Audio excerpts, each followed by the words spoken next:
I don't know if y'all can hear that. I don't know. That's pretty loud to me. Alright, this is chapter 2, guys, of Dragon Ball X. I love this song. It's, y'all know my favorite character is Bardock, and this is the, Solid Snake. Right, hold on. Yeah, Solid State, Scouter. And Bardock's theme music right here. Awesome. Alright, this is chapter 2. Last where we, picked off, we, were at, Tura. He gets on Namek after Frieza goes and kills Kami, and the Earth Dragon Balls are done. But in the process, he got a wish from Shenron to make him stronger. He heads over to Namek in a special training ship, like Goku had when he went to Namek. He didn't wait there with Bulma. And there he so far has defeated Zarbon, and recently just defeated the Ginyu Force. We left out the last sentence of the chapter 1 was moments after the battle towards Senzu Bean, the last Senzu Bean. They had a certain amount of Senzu Beans in the first chapter, and now they're all gone. So now, I mean, he just now arrived on Namek, haven't even fought Frieza yet, he's already out Senzu Beans. Alright, let's go ahead and start this chapter. Oh, also, Nail. Tura is introduced to Nail, who is the strongest Namek warrior, and that's also his accomplice on his mission to get the Dragon Balls. Let's go do this. On the other hand, Nail was on Frieza's ship, taking out a countless amount of soldiers, till he gathered the balls and took off. Frieza moments later found out the balls were missing. Then Frieza went on his hunt for the Dragon Balls once again. Moments later, Nail got back to Guru with all 7 balls. Dende was to get Tora and the balls to a safe location to summon Porunga. In the meantime, Nail was going to hold Frieza back as they summoned the dragon. Dende later finds Tora, helped bring over one of the villages, in horror of the massacre that Frieza made of the Namekians. Tora went off with Dende to a rural area of Namek, where Frieza couldn't rarely detect them, and Dende lays out the 7 Dragon Balls and shouts, "Paparunga, Papa Toro!" And the sky darkens. Lightning flashes. And in the fury of what came, Porunga. Frieza moments ago was caught by Nail, so before they got the Dragon Balls and laid him out. Nail charged at Frieza with no hesitation, but at the end, with Frieza using even less than half of his own power, took down Nail with ease. Even when Frieza was just toying with Nail, Frieza decides to make the final blow he sees as he sees the sky, noticing the rare occurrence of Namek's night. Frieza glances over and notices a sparkling green light, and it takes a couple higher than average powers. Frieza looks down at Nail with Nail smirking at Frieza and tells him that's the dragon of the Namekian people. If you're wondering, if you watched the last chapter and you're wondering how did Frieza get the Scouters back, Ginyu brought back the Scouters. Then Frieza, in a fury like no other, rushes over. Porunga rise from the depth and of the Dragon Balls and asks, "What are your 3 wishes?" Tora, shocked by this, asks first to bring back Kami, the guardian of Earth, and Dende and Namek relays the message to Porunga. Next wish was to bring back every Namek killed by Frieza and his henchmen.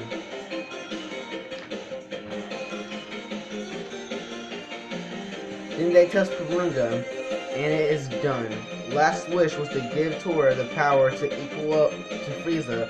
Before it was done, Frieza arrives and beams Porunga. So that's a big plot twist to remember. Frieza didn't make it in time for Porunga, but he ends up in this universe. Remember, this is Universe 4. He ends up going and kills Porunga. And right after he kills Porunga, Porunga freezes and the sky clears and Porunga vanishes. Also, just then, Frieza beams Tora in the center of the chest, causing him to drop. Dende rushes over to heal him, but is also hit by Frieza's powerful beam, where the Dragon Balls turn into stone by Frieza killing Porunga and... Hold up. And no reinforcement left. He gets on his spaceship and waits quietly as Tora gets to Otherworld. So Tora dies, essentially. Because I was trying to figure out how should I make this kind of correspond, because Tora has no latent powers or no abilities to really square off with Frieza, and I was like, the only way he's going to be able to do that is if he beats King Kai, because he's nowhere near powerful enough to unlock Super Saiyan yet. Right, so I think this music's actually way too loud over my voice. I just noticed in my last couple of videos I did the music on, it seemed to be really quiet. So I'm gonna try to keep it at this volume. Alright. When the Dragon Ball turns to stone by Frieza, killing Porunga and no reinforcement left, he gets on his ship, waits quietly as Tora gets to Otherworld. Back on Earth, Kami senses Tora's life force deplete. Then Tora from Otherworld asks Kami, is there anyone who can get him ready for a rematch against Frieza? Because his corpse is still on Namek. So if he is brought back to life, he could help. He can go and he can fight Frieza once again. What was that? And Kana replies, yes. There's one man by the name of King Kai, otherwise known as North Kai. So, Kai of the North Galaxy, essentially. Also, Kami tells Tora when he wants to get back to Earth or Namek. Tora says at least 3 weeks. So give him 3 weeks to train. And Tora tells Kami to gather all 7 balls as quick as possible just in case Frieza decides to come back to Earth, for the Dragon Balls that is. Back on Namek, Guru senses nailed down and is beaten and Dende dead. In his great grief, Guru then dies himself. Frieza, on the other hand, thinks of a new plan for his immortality because the balls on Namek are gone. And last time he checked, the Earth Dragon Balls were also gone. Alright. In Otherworld, Tora meets King Yama. King Yama tells Tora where to find King Kai, but Tora will have to run in the illustrious Snake Way, which Tora's strength, he should be able to get across Snake Way in a matter of 2 days. 2 days passes by, and all things are still in motion. Kami gathering the balls, Frieza's plan, and Taurus finally arrives to a very small meteor-like planet at the tail of Snake Way. The planet was green with small roads around the planet with a house on top. This was King Kai's planet. Tora leaped in excitement to only get drawn into the planet's gravity, or its orbit.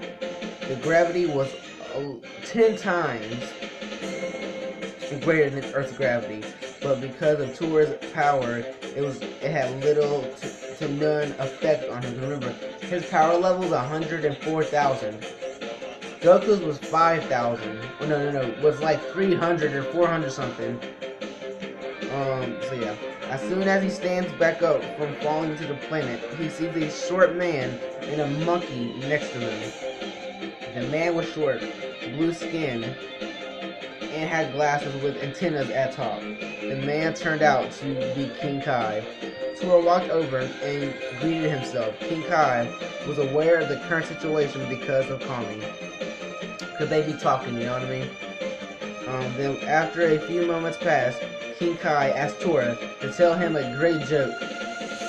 I wanted to bring back that reminiscent Goku, you know, kind of thing. A great joke, or there will be no training. I mean, though King Kai, in this, King Kai wasn't serious about the joke. He was just like trying to like test Tora. Tora was in shock and thought he was kidding, but Kaio-sama wasn't joking around. Tora made a small joke, something that would make a child laugh. It made King Kai laugh in craze. That means he was bursting out laughing. Then King Kai accepted Tora as his new student. 1 week passes by, and Tora has developed a skill called the Kaioken. This multiplies the user's strength, but Tora has advanced it to a higher level of Kaioken. This being called I invented this, guys. You can say Toriyama made this or someone else made this. No. I remember in 3rd grade, me and my friend Raymond made this form. We called it the Super Kaioken. And yes, I invented the Super Kaioken. I mean, I didn't copyright it, but still, I made it. Like, legit. Yes. He has a higher version of Kaioken just in case of an emergency. He calls this the Super Kaioken.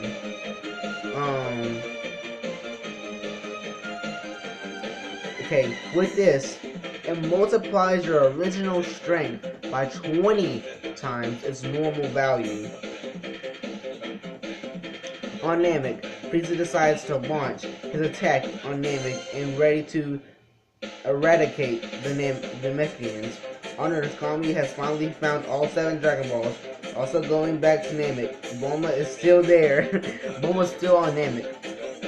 It's still there and is running out of rations from her little capsule thingies for herself. Also, Nail finally recovers from his beatdown and is at 100% and decides to go see Guru. Once Nail arrives, he is in shock to see his elder dead. 4 days passes by, and Tora has almost mastered the Super Kaioken, till he gets the news from Kami that he senses Frieza terrorizing the people of Namek, trying to get the Dragon Balls back. Tora then tells Kami he is ready to return to it. Hold up. He's ready to return. Okay. He's ready to return, though it has only been 2 weeks. Then Kami tells Popo to lay out the Dragon Balls to summon Shenron once again. Tora tells Kami to bring back everyone Frieza has killed and bring them to the lookout, besides Nail, Dende, and himself. So he needs Nail for backup, Dende to heal him, just in case, and he needs himself to fight Frieza. So yeah. Then Kami tells Popo, Tora tells Kami to bring back everyone Frieza has killed, bring him to the lookout, whatnot. Moments later, Popo relays the request to Shenron, and it is done. Tora is set back to life, and at a newly found speed and power, gets to the check-in station. Then Tora realizes he would be sent back to Earth, but the Dragon of Namek, Porunga, was also sent back. So when Dende awakens, there is Porunga, and the sky darkens once again. Dende hears out Tora and wishes for Tora's return back to Namek. Porunga brings back Tora, and he says, farewell. Nail later on feels a powerful energy, it being Frieza's. Also, he notices that Tora's back, and he rushes over. Frieza then shows up after Dende makes the wish. Tora sits in the breeze in amazement of his new powers. Currently, Tora's power level is at 1,050,000. Once Nail gets to Tora, he brings him along to get and take down Frieza once and for all. Moments later, Frieza, extremely mad, walks toward Dende as he's about to kill him because Dende kind of like used the last wish. Then, as he strikes Dende, Tura flashes over and punches Frieza in another direction. Currently, right now, Frieza is only in his base form. Yeah. Tura tells Nail to watch Dende, and he will handle Frieza on his own. Frieza's shocked that Tura checks toward not even charged up, and the scouter bursts until before it even reads his actual power level. Tura says, "I'm going to take you down, Frieza." Then Tura rushes over, and a flurry attacks. Flurry attacks Frieza. Moments later, once Tura is ready to land the final blow, Frieza tells him one thing, that Frieza can transform just like Zarbon. And he has 3 transformations in total. Tura, aware of his strength, knows Frieza doesn't stand a chance against him, especially now. Frieza breaks off his armor and powers up to max, and then begins to transform. In this, he doubled in height and strength. Also, his power doubles from 500,000, about estimated that is, to 1 million. After the transformation, they are now close to even. Also, Tura is scared of how powerful he can be with 2 more transformations left. Then Tura remembers his training with King Kai and believes he can win. A moment or 2 passes by as they glance as if they were frozen in each other's hate for one another. Then they blast towards. They stay punching and kicking and dodging and blocking, till Tura finally lands a knee into Frieza. Then sledgehammers Frieza straight down. Then he prepares a fierce tiger wave, strong enough to beat Frieza and end it for good. Tura says this is the end as he fires a fearful wave. Frieza then receives it and is being pushed back into the ground little by little, till Frieza charges and smacks the blast back at Tura, and he dodges, causing the blast to explode into outer space. The explosion creates an opening for Frieza to attack, and he starts to strike Tura. Then, in a roar of power, Tura creates a huge explosion wave that surrounds the area. Tura and Frieza charge at max. Then, Frieza charges a full power ki wave, and Tura charges a super powerful Tiger Bomb.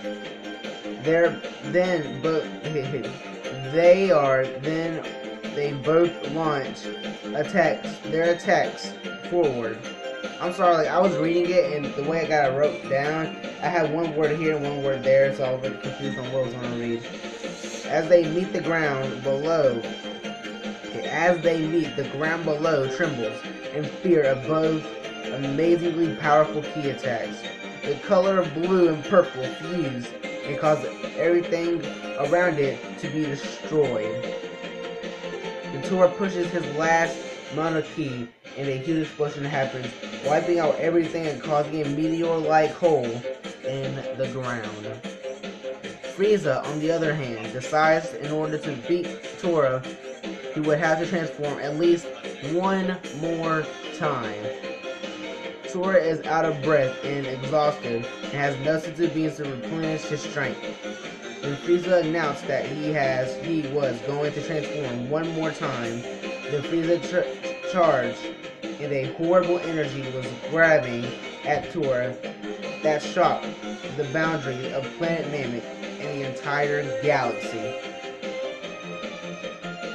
Tura then tried to power up, but had little to do because of the Tiger Bomb. Then suddenly Frieza changed with incredibly changing power as well.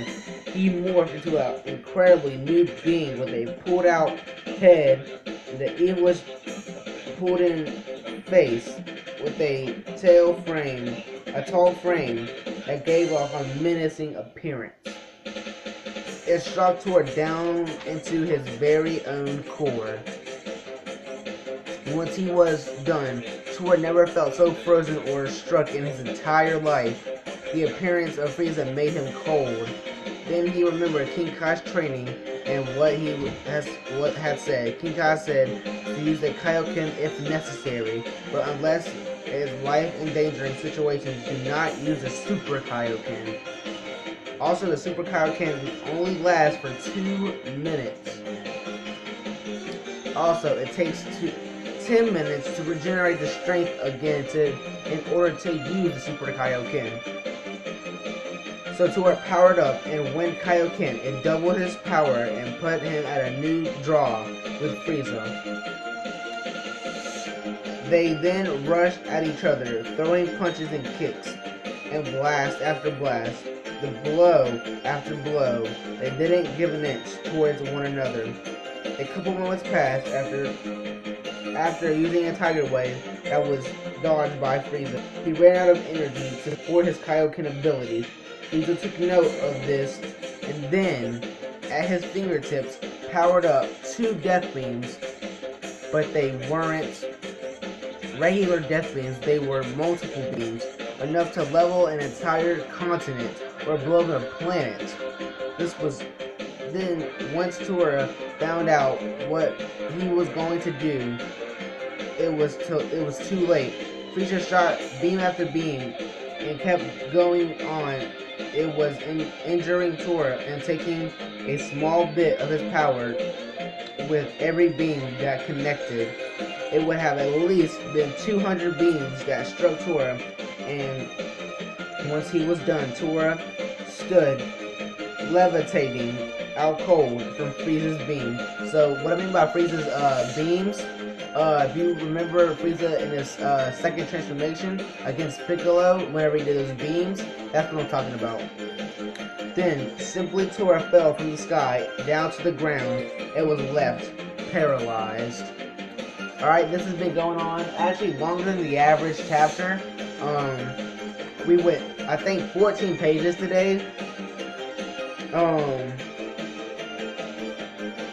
Yeah, that will end it today, guys, for chapter number 2 of Dragon Ball X, the origin story of Tora. I hope y'all have enjoyed this. If you haven't checked out chapter 1 or the intro, I highly suggest you do that. I am Ultra Tiger 0425, aka Brandon White, aka Young Bam. I hope y'all all have a wonderful day, and peace, man.